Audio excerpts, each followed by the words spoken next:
All right, so a bipartisan COVID relief bill has been gaining some support here over the last week or so, with senators part of the plan hopeful an agreement on funding is right around the corner. And Louisiana Republican Bill Cassidy, who supports that package, joins us right now. Senator, good to have you on.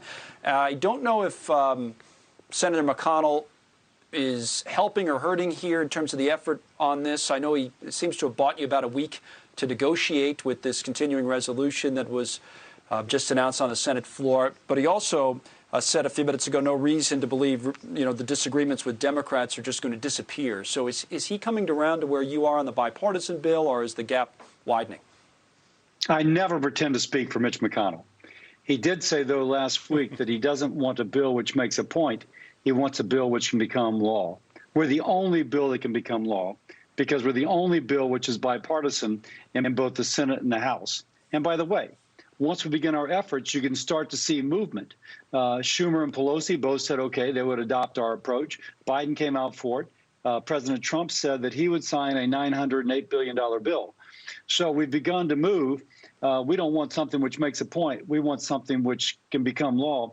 And I think we're the only game in town in terms of something which could become law.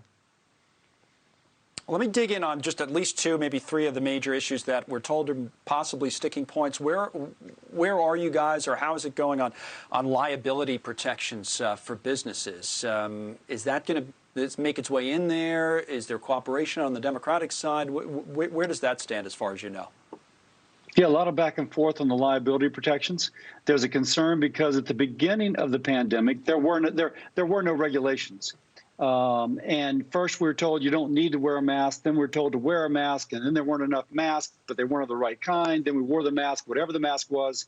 So you really could catch people coming and going.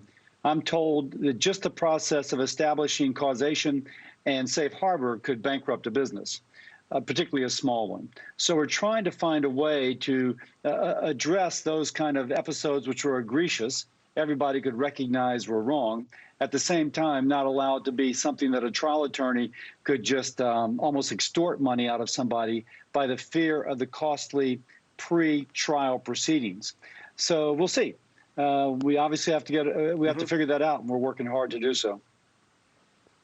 The state and local aid is the other one that we've heard so much about. I saw some research earlier today that maybe the most dire predictions that we had back in the spring on the state and local governments were, things wouldn't be as bad as we thought. And that means that the money you have in this bill, I think it's $160 billion, correct me if I'm wrong, that might be enough. Do the Democrats see it the same way? I mean, is there enough in here to get the votes that's needed on the state and local side?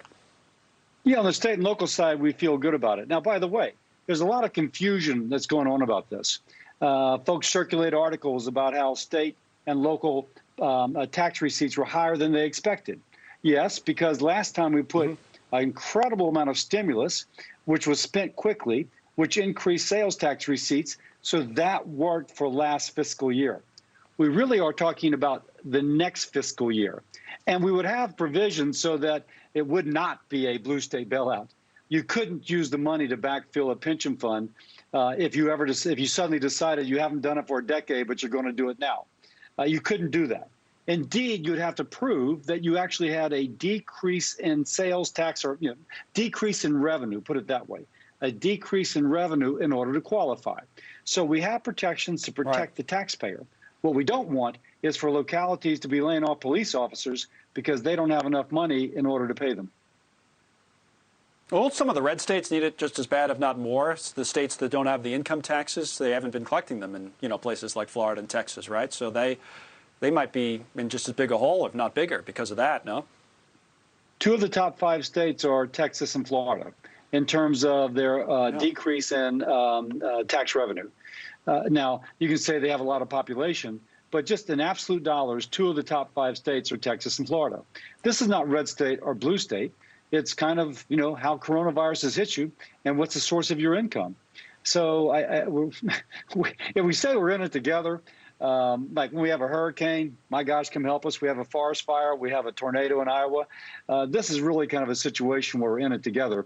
And you may have done okay. There's a lot of other folks who have not done well.